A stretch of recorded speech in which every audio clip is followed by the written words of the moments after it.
என் பேர் மோகனப்பிரியா. நான் வந்து விழுப்புரம் டிஸ்ட்ரிக்ட்லேருந்து வரேன். நீட் எக்ஸாம் எழுதி எம்பிபிஎஸ் சீட்காக ட்ரை பண்ணோம். பட் வந்து கிடைக்கல.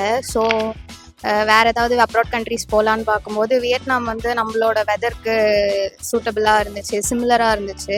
ஸோ ஓகே, வியட்நாம் காண்டாக்ட் பண்ணலாம்னு சொல்லிட்டு திவ்யா மேமை வந்து காண்டாக்ட் பண்ணியிருந்தோம். திவ்யா சென்னமல் மேமை ரொம்ப நல்லாவே ஹெல்ப் பண்ணாங்க. ப்ராசஸ் ரொம்ப ஸ்மூத்தாக போச்சு. எந்த பேர்டன், எந்த ஹரியாக எதுவுமே இல்லை. ரொம்ப நார்மலாக எல்லாமே அவங்களே பார்த்துக்கிட்டாங்க. ஏதாவது டவுட்னாலும் எப்போனாலும் கால் பண்ண அட்டன் பண்ணி ப்ராப்பராக வந்து ரெஸ்பாண்ட் பண்ணியிருக்காங்க. So supportive. Thanks for everything ma'am. Very excited to go Vietnam. இது வந்து ஹேப்பனிங் அப்படின்றதே வந்து கொஞ்சம் நம்ப முடியாத ஒரு விஷயம் மாதிரி இருக்குது. So happy about it. So excited to go Vietnam. Thank you.